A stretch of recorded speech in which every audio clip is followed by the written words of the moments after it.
بسم اللہ الرحمن الرحیم۔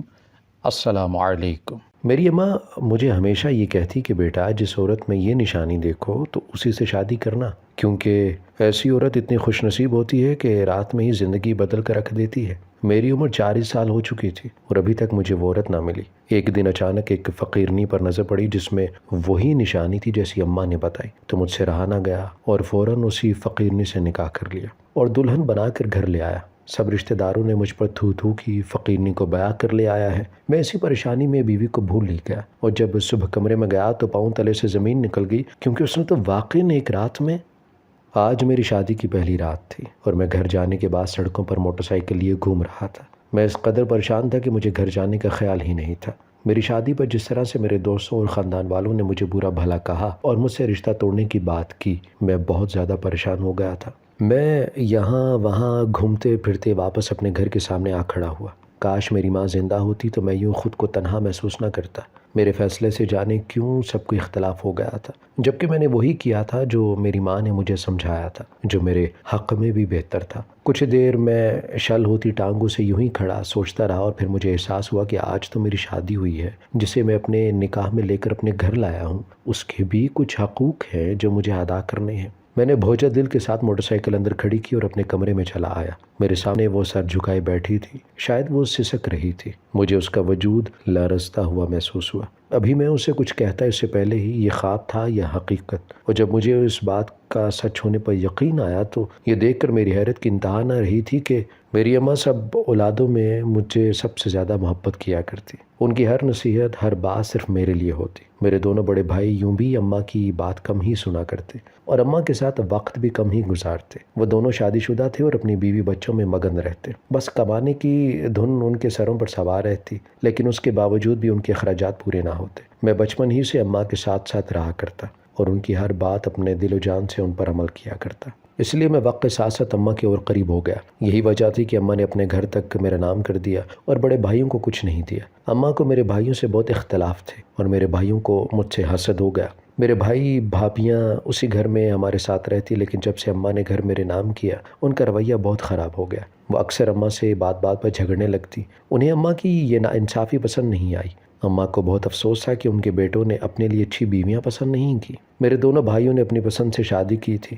وہ دونوں ہی اب اپنی بیویوں سے نالاں تھے، مگر شادی نبھا رہے تھے۔ اماں مجھے اٹھتے بیٹھتے کہتی ہیں کہ اگر بیوی اچھی نہ آئے تو 7 نسلیں گندی نکلتی ہیں۔ تو سوچ سمجھ کے شادی کرنا، اب کوئی گندا انڈا اس گھر میں نہ لانا۔ میں اماں کی بات پر ہنس دیتا۔ اماں تو خود ہی بہو لے آنا، تیرے ہوتے ہوئے بھلا مجھے کیا ضرورت پڑی ہے۔ میں نے یہ ذمہ داری ان پر ہی ڈال دی۔ ہمارا گھر 2 بھابھیوں کے باوجود گندا پڑا تھا۔ باورچی خانے میں گندے برتن پڑے رہتے اور میری بھابھیاں ٹی وی میں غرق ہوتی۔ ان کی توجہ اپنے بچوں پر نہیں ہوتی۔ اماں کسی کو کچھ نہ کہتی، لیکن میرے سامنے اپنے غصے کا اظہار کرتی۔ جب وہ بہت بیمار ہوئی تو ایک روز مجھے اپنے پاس بٹھا کر میرا ہاتھ پکڑ لیا۔ وہ مجھے بہت کچھ کہتی جا رہی تھی، میں روتے ہوئے ان کی بات سن رہا تھا۔ اماں کے سوا میرا تھا ہی کون؟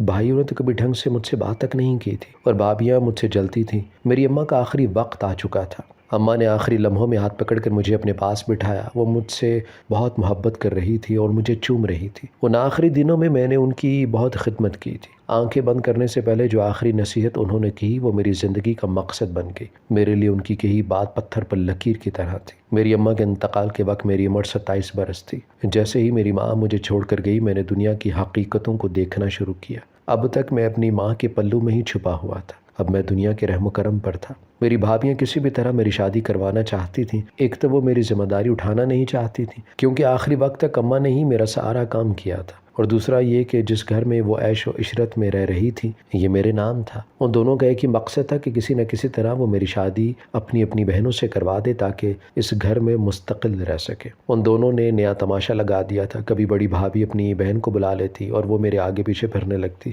اور کبھی چھوٹی بھابھی کی بہن آ جاتی، بہانے بہانے سے میرے قریب آنے کی کوشش کرتی، اور میرے کام بھی اب وہ دونوں ہی کرنے لگی تھی۔ ان دونوں میں ذرا بھی حیا نہیں تھی۔ وہ ایک جوان لڑکے کے کمرے میں بغیر دستک گھسی چلی آتی، بلا وجہ بے تکلف ہونے کی کوشش کرتی۔ میرے لیے یہ سب بہت عجیب تھا۔ جب تک اماں زندہ تھی یہ لوگ کبھی یہاں نہیں آئے، اور اب تو وہ دونوں لڑکیاں یہی رہ گئی تھیں۔ میرا کام کرنے کے لیے آپس میں جھگڑے بھی کرتی۔ میں جانتا تھا یہ سب کیوں کر رہی ہیں۔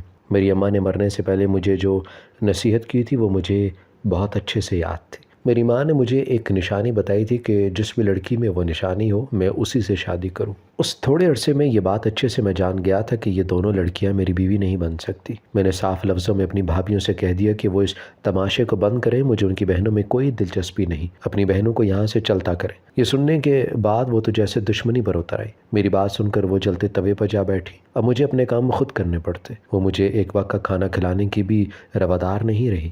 میں جیسے تیسے اپنے لیے کھانا پکاتا، کپڑے دھوتا، صفائی تک خود کیا کرتا۔ دن گزرتے گئے اور مہینے سالوں میں بدل گئے۔ میری عمر اب 40 برس کے قریب ہو چکی تھی۔ یہ 12-13 سال کا عرصہ بہت کٹن تھا۔ میں نے ہر دن اپنی اماں کو یاد کرتے ہوئے گزارا تھا۔ میرے بھائی اپنی زندگیوں میں مگن تھے اور بھابیاں یہ سوچ کر پرسکون تھی کہ میں کبھی شادی نہیں کرنے والا اور یوں ہی وہ میرے گھر میں ہمیشہ ٹھاٹھ سے رہیں گی، اور نہ ہی وہ چاہتی تھی کہ اب میں شادی کروں۔ اور میں نے اماں کی نصیحت کو یوں پکڑ رکھا تھا کہ کوئی بھی میری شادی نہیں کروا سکا۔ مجھے اپنی ماں کی کہی ہوئی بات پر عمل کرنا تھا۔ میں دفتر سے واپسی میں آج لیٹ ہو گیا تھا۔ 8 بجے کے قریب دفتر سے نکلا تو مجھے سخت کوفت ہو رہی تھی۔ جگہ جگہ ٹریفک جام تھا اور گھر جانے کے بعد مجھے اپنے لیے کھانا بھی خود تیار کرنا تھا۔ میں پچھلے 15 منٹ سے اسی سگنل پر پھنسا ہوا تھا۔ میرے سامنے ہی فٹ پاتھ پر ایک فقیرنی بیٹھی تھی۔ میں کافی دیر سے اسے دیکھ رہا تھا۔ وہ کچھ الگ سی تھی، کسی سے مانگ نہیں رہی تھی، بس خاموش بیٹھی تھی۔ اس کے آگے کپڑا پھیلا ہوا تھا، لوگ خود ہی پیسے ڈالتے جا رہے تھے۔ مجھے کھڑے کھڑے 20 منٹ سے زیادہ کا وقت ہو چکا تھا اور میری نظریں اب بھی اسی فقیرنی پر تھی۔ اچانک مجھے اس میں وہ بات نظر آئی جس کا ذکر میری ماں نے مرتے وقت کیا تھا۔ میں چونک سا گیا۔ یہ کیسے ممکن تھا کہ میں جسے سالوں سے تلاش کر رہا ہوں وہ یوں سڑک پر بھیک مانگنے والی ہوگی؟ میں بہت دیر تک اسے دیکھتا رہا اور جیسے جیسے میں اسے دیکھ رہا تھا مجھے یقین آتا جا رہا تھا کہ یہ وہی لڑکی ہے جس کا ذکر اماں نے کیا تھا، جو ایک رات میں میری زندگی بدلنے کی طاقت رکھتی تھی۔ لیکن ایک فقیر نہیں۔ میں کچھ پریشان ہو گیا۔ میں بنا اسے کچھ کہے گھر واپس آ گیا، لیکن وہ میرے حواس پر چھا گئی تھی۔ میں نے گھر آ کر کھانا بھی نہیں کھایا اور سونے لیٹ گیا۔ ویسے بھی میری پرواہ ہی کسے تھی؟ کسی نے نہیں پوچھا کہ میں نے کھانا کیوں نہیں کھایا۔ اگلے دن میں جان بوجھ کر دفتر سے دیر سے نکلا۔ آج بھی ٹریفک اتنا ہی جام تھا۔ یہ شہر کی سب سے مصروف شاہراہ تھی۔ جیسے ہی میں سگنل کے قریب پہنچا میری نظر اس پر پڑی۔ وہ آج بھی سر جھکائے بیٹھی تھی۔ لوگ خود ہی اسے پیسے دے کر جا رہے تھے۔ آج میں نے اس سے بات کرنے کا فیصلہ کیا اور اس کے قریب چلا گیا۔ میں نے اسے آواز دی تو وہ سر اٹھا کر میری طرف دیکھنے لگی۔ میں نے اسے اپنے پیچھے موٹر سائیکل پر بیٹھنے کو کہا تو اس نے انکار میں سر ہلا دیا۔ میں نے تھوڑی ہی دیر میں اسے یقین دلایا کہ میری وجہ سے اسے کوئی نقصان نہیں پہنچے گا۔ اس نے میری بات کا اعتبار کر لیا۔ میں اسے ساتھ لیے اس کی ہی جھگی پر چلا آیا جہاں اس کا باپ موجود تھا۔ میں نے بغیر لمحے ضائع کیے اس کے باپ سے اس فقیرنی کا رشتہ مانگ لیا۔ اس کے باپ نے مجھے ایسے دیکھا جیسے میں کوئی پاگل ہوں۔ میں نے اس کے باپ کو یقین دلایا کہ میں سچ میں شادی کرنا چاہتا ہوں۔ اس کے باپ نے کچھ سوچنے کے بعد مجھ سے 50,000 کے بدلے اپنی بیٹی کا رشتہ دینے کو کہا۔ میں نے فوراً حامی بھر لی اور اگلے ہی دن دفتر سے جلدی سے نکل کر اس کی جھگی پر گیا۔ اس کے باپ کو پیسہ دے کر اس فقیرنی سے اسی وقت نکاح کر لیا۔ اب وہ میری بیوی تھی۔ میں نے 40 برس کی عمر میں وہ لڑکی ڈھونڈ ہی لی تھی۔ آج میں بہت خوش تھا۔ میں نے اپنے نکاح سے متعلق اپنے بھائی بھابھیوں کو بے خبر رکھا۔ جب میں اپنی بیوی کو لیے گھر پہنچا تو میری بھابھیوں کو جیسے کرنٹ لگ گیا۔ وہ دونوں سکتے میں آ گئیں۔ وہ تو مان بیٹھی تھی کہ اب میری شادی کبھی نہیں ہوگی۔ میرے ایک بھائی نے میری بیوی کو پہچان لیا کہ وہ ایک فقیرنی ہے، کیونکہ میرے بھائی کا بھی دفتر اسی راستے پر تھا۔ بس پھر کیا تھا، ان سب نے مل کر ہنگامہ کھڑا کر دیا۔ میری بھابھیوں کو جیسے موقع مل گیا تھا، وہ میری شادی کے خلاف میرے بھائیوں کو مزید بھڑکاتی۔ میں اس صورتحال سے پریشان ہو گیا تھا۔ گھر کی آوازیں پڑوسیوں تک جا رہی تھی اور اب وہ بھی جان گئے تھے کہ میں نے فقیرنی سے شادی کی ہے۔ میرے بھائیوں نے صاف کہہ دیا تھا کہ میں اسے واپس چھوڑ کر آؤں جہاں سے لایا ہوں، ورنہ وہ مجھ سے تعلق ختم کر دیں گے۔ وہ مجھے تانے مار رہے تھے۔ میں نے اسے چھوڑنے کے لیے شادی نہیں کی تھی، اس لیے ہمارے درمیان جھگڑا بہت بڑھ گیا اور میں اپنی بیوی کو کمرے میں چھوڑ کر خود گھر سے باہر نکل گیا۔ میرے وہ بھائی جو سالوں سے مجھے اکیلا چھوڑ کر بیٹھے تھے، آج تعلق ختم کرنے کی بات کر رہے تھے۔ میں اپنے بھائیوں سے بدظن ہو چکا تھا۔ یوں ہی آدھی رات تک سڑکوں پر پھرنے کے بعد میں گھر آ گیا اور جیسے ہی میں کمرے میں داخل ہوا تو مجھے یقین ہو گیا کہ میری ماں نے بالکل سچ کہا تھا۔ میری بیوی ہی وہ عورت تھی جس نے ایک رات میں میری زندگی بدل دی تھی۔ میں نے خدا کا لاکھ شکر ادا کیا کہ دیر سے ہی صحیح میں نے درست انتخاب کیا ہے۔ ابھی میں اپنی بیوی کے پاس بیٹھ نہیں سکا تھا کہ میرے بھائی پھر سے میرے کمرے کے دروازے پر کھڑے چیخ رہے تھے۔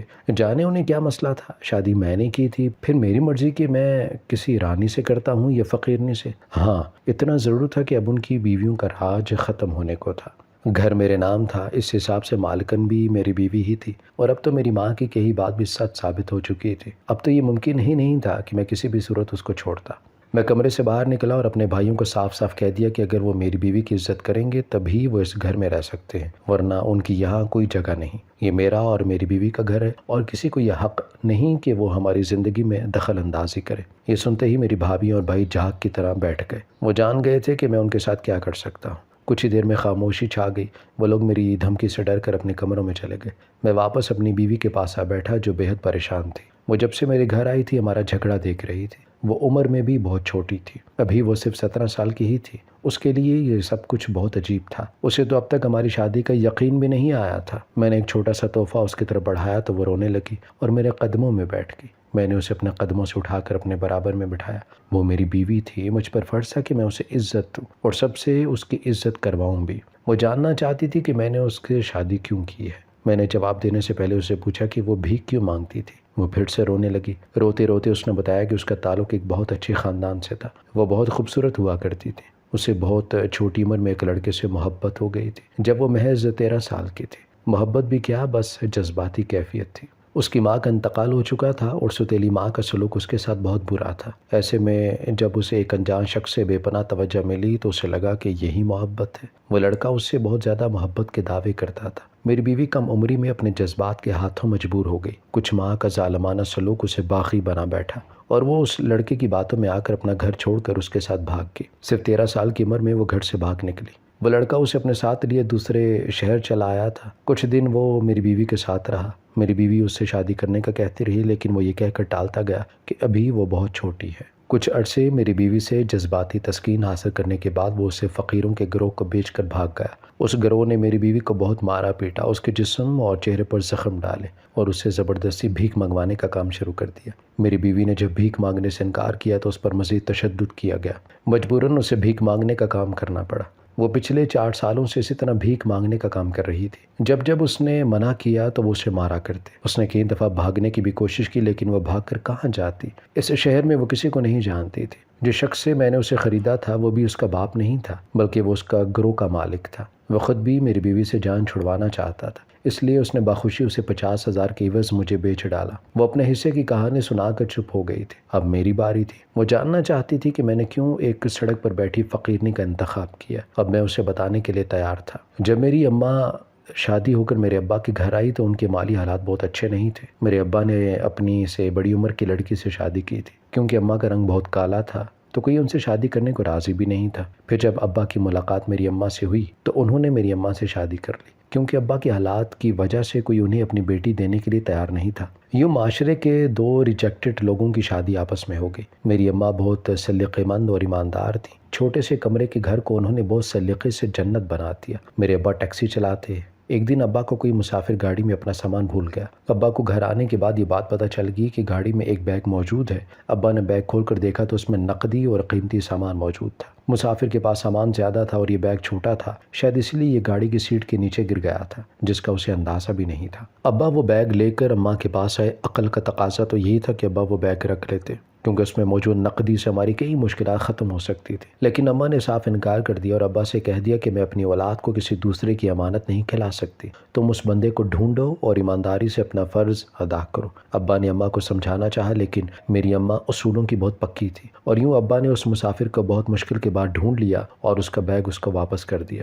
اس بیگ میں اس مسافر کا پاسپورٹ بھی تھا جو اس کے لیے بہت ہی قیمتی تھا۔ وہ ایک غیر ملکی شخص تھا جسے واپس اپنے ملک بھی جانا تھا۔ وہ جاتے جاتے ابا کو اپنی خوشی سے اتنے ڈالر دے گیا کہ ابا نے یہ گھر خرید لیا۔ اماں نے ہمیشہ ہی مجھے جو نصیحت کی میں نے اس پر عمل کیا۔ جاتے جاتے اماں نے مجھے بتایا کہ مجھے کیسی لڑکی سے شادی کرنی ہے۔ اماں کے جانے کے بہت عرصے بعد مجھے کوئی ایسی عورت نظر نہیں آئی کہ جس کی ایمانداری مثالی ہو۔ میری بھابھی کی بہنیں صرف میری نوکری اور گھر کی خاطر مجھ سے شادی کرنا چاہتی تھیں۔ میری بھابھیاں بھی ایماندار نہیں تھیں، وہ اکثر اپنے ہی شوہروں سے بے ایمانی کر جاتی۔ کتنی ہی دفعہ ایسا ہوتا کہ وہ بھائی کے پیسے نکال لیتی اور انہیں خبر تک نہ ہوتی۔ بھائی کو بنا بتائے مہنگی ترین خریداریاں بھی کرتی، ان کے پیچھے گھومنے نکل جاتی۔ اماں کو یہ خیانت پسند نہیں تھی۔ وہ کہتی کہ شوہر سے چھپ کر کام کرنے والی عورت نہ خود ترقی کرتی ہے اور نہ ہی اس کا شوہر کبھی ترقی کر پاتا ہے۔ اور میں نے جہاں تک اماں کی بات پر غور کیا مجھے ہر طرح سے اماں کی بات سے ہی معلوم ہوئی۔ میرے بھائی جتنا بھی کماتے کبھی ان کو بس نہیں ہوتا، وہ ہمیشہ پریشان ہی رہتے، یہاں تک کہ وہ ایک گھر بھی نہیں بنا سکے۔ میری ماں نے ٹھیک کہا تھا کہ اگر عورت اچھی نہ آئے تو نسلیں تباہ ہو جاتی ہیں۔ میرے بھتیجے بھتیجیاں بھابھیوں کی طرح ہی ہیں۔ بھابھی بھائی کے پیسے نکالتی تھی، ان کے بچے ان کے پیسے چرانے لگے اور خاندان والے بھی اسی لیے اپنی بیٹیاں دینا چاہتے تھے۔ پھر اس دن میں نے سگنل پر تمہیں بیٹھے دیکھا، تم سر جھکائے خاموش بیٹھی تھی، کسی سے ڈائریکٹ کچھ مانگ بھی نہیں رہی تھی۔ ٹریفک بھی بہت جام تھا، مجھے کھڑے کھڑے 10 منٹ گزر گئے ہوں گے۔ میں نے دیکھا کہ ایک آدمی تمہیں پیسے دے کر پلٹا تو اس نے اپنا والٹ جیب میں ڈالنا چاہا، لیکن وہ نیچے گر گیا۔ اس آدمی کو خبر تک نہ تھی اور تم نے فوراً اسے آواز دے کر اس کا والٹ اسے دے دیا۔ میں حیران تھا کہ ایک فقیرنی اتنی ایماندار کیسے ہو سکتی ہے۔ پھر مجھے اماں کی بات یاد آ گئی تو اگلے دن میں نے تمہیں آزمانے کے لیے اپنے ایک دوست کو بھیج دیا۔ اس نے اپنا مہنگا ترین فون وہیں گرا دیا جہاں تم بیٹھی تھی، اور تم نے اسے بھی روک کر اس کا فون واپس کروا دیا۔ میری اماں نے مجھے کہا تھا کہ بس ایماندار اور خوف خدا رکھنے والی عورت سے شادی کرنا، اس کی خوش نصیبی سے تمہاری زندگی بھی بدل جائے گی۔ اور میں نے زیادہ کچھ سوچے بنا تم سے شادی کر لی، اور مجھے یقین تھا کہ میری ماں نے مجھے صحیح نصیحت کی ہوگی اور یقیناً تم میری زندگی سنوار دو گی۔ جب آج رات میں کمرے میں آیا تو میرے موبائل پر ایک دوست کا میسج آیا ہوا تھا جو مجھے مبارکباد دے رہا تھا۔ میرا نام حج کی قراندازی میں نکل آیا تھا۔ تم سے نکاح کرنے کے لیے میں دفتر سے جلدی نکل آیا تھا۔ میرے آنے کے بعد دفتر میں حج کے لیے بھیجے جانے والے ورکرز کی قراندازی ہوئی اور اس میں میرا نام نکلا۔